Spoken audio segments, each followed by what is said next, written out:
महाराज परीक्षित का अकाल मृत्यु से मोक्ष प्राप्त करा दिया।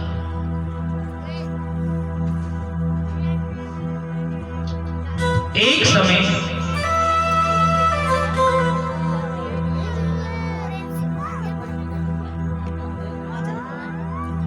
श्री सुखदेव स्वामी को आदेश दिया राधा रानी ने, क्योंकि राधा रानी इष्ट हैं श्री सुखदेव बाबा की,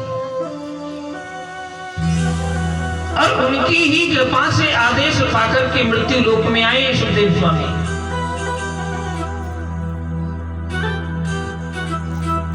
भोले बाबा समाधि में विलीन है, मां पार्वती बैठी है, तभी देवऋषि का आगमन हो गया। हम मैया से पूछ बेटे चुम्बिया एक बात बताओ, भोले बाबा कितना प्रेम करते हैं तुम्हें? मैया बोली ये भी कोई बात पूछने की है, हैं? विशुद्ध प्रेम करते हैं भोलेनाथ, कोई बात हमसे छुपाते ही नहीं, इतना विशुद्ध प्रेम है भोले बाबा का। तो मैया कभी बताया भोले बाबा ने नरमुंडों की माला गले में धारण करते हैं भोलेनाथ, हैं? शरीर पर अंग भभूति रमाते हैं, वो भी शमशान की भभूति, चिता भस्मी रमाते हैं, क्यों रमाते हैं ये बताया? मैयाओं का हृदय बड़ा संकालु होता है, छोटी छोटी बात पर शंका कर बैठते हैं। अब देवऋषि नारद तो चले गए और भोलेनाथ आए तो कहती है स्वामी पहले ये बताओ तो मुझे कितना प्रेम करते हो? भोलेनाथ कहने लगे नारद तो नहीं आए देवी, हाँ आए थे ना, क्योंकि ऐसे प्रश्न तभी हो सकते हैं जब देवऋषि नारद आ जाते हैं। तो क्या जानना चाहती हो कि हम तुम्हें प्रेम कितना करते हैं? पार्वती विशुद्ध प्रेम है हमारा, और इतना विशुद्ध प्रेम है कि मैं अजन्मा हूं, तुम जन्मित हो, मैं एक बार जन्म लेता हूं, तुम बार बार लेती हो।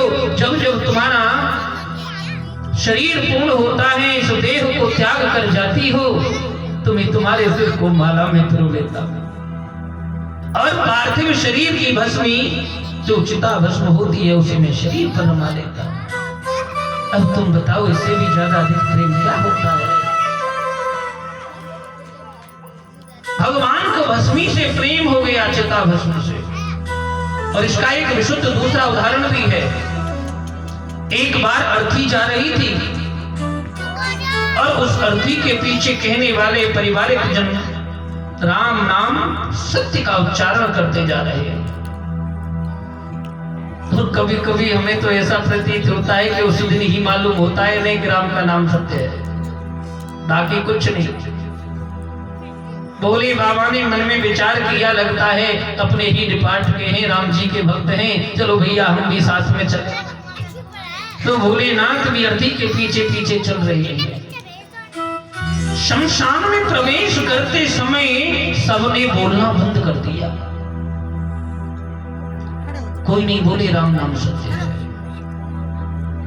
भोले बाबा बोले ये तो यही तक के साथी थे राम नाम के, फिर आगे हम भी जाकर के क्या करें? सो द्वार पर ही बैठ गए। अब देख रहे हैं अर्थी जलने लगी है, चिता दाह संस्कार किया, चिता जलने लगी, आसपास सब बैठ गए इधर उधर होकर के। यही होता है। अब वार्तालाप शुरू हुआ। तुम्हें कब मालूम पड़ा इसके मरने का? मालूम तो हमें रात ही पड़ गया था, पर सुबह प्रातःकालीन जल्दी आ गए थे। परंतु विषय वो नहीं है, विषय तो ये है कि मरना आज ही पाया इसे। एक रविवार मिलता, रविवार की भी छुट्टी की छुट्टी करा दी है, किसी और दिन नहीं मर सकता था। अब बोलो, अरे तुम्हें इसकी छुट्टी की पड़ी, मरने की पड़ी, हमारा तो बिल नहीं भरा, पेनल्टी कौन इसका बाप देगा? तुम बिल के चक्कर में पड़े। एक सज्जन कह रहे हैं हमारे तो मिस्त्री लगे हुए हैं, उनको कौन देखेगा, दुकान पर कोई नहीं साहब। ये थोड़ी देर अभी पहले राम नाम सत्य है, और अब परिवार सत्य है, मकान सत्य है, दुकान सत्य है, धन सत्य है। भोले बाबा ने विचार किया, अरे वाह रे जी, इस जीवित व्यक्ति से तो ये मृत शरीर ही अच्छा है, कम से कम इसके लिए राम का नाम तो लिया गया। उसी समय जाने के उपरांत चिता ठंडी हो गई और भस्मी को अपने शरीर से रमा लिया। धन्य है मानव। तभी कहते हैं कि यह जीवित व्यक्ति ना जीता किसी काम का, ना मरने के बाद किसी काम का। मरने के बाद भी कोई काम का नहीं है, क्योंकि मृत शरीर काम में आता ही नहीं इसका कुछ। प्रेम से बोलना पड़ेगा राधे राधे राधे राधे राधे। इसलिए भोले बाबा कहते हैं कि पार्वती जब जब तुम पार्थिव शरीर त्याग करके गई तो मैंने तुम्हारी भस्मी को शरीर पर रमाया। अब बताइए कौन सा प्रेम चाहिए? तो भगवान ऐसा ही होना चाहिए ना कि मुझे भी बार बार न मरना पड़े। आपने एक बार जन्म लिया, ऐसा कारण कि मैंने तो अमृत पान किया है ना, तो वो कथामृत मुझे भी पान करा दीजिए ना। दिव्य डमरू बजाया भोले बाबा ने, सब जीव जंतु दूर चले गए और एक वृक्ष पर घोंसले में तोते का अंडा रखा, विदीर्ण हो गया, टूट गया, जिससे एक शुक्र शावक तोते का बालक प्रकट हो गया।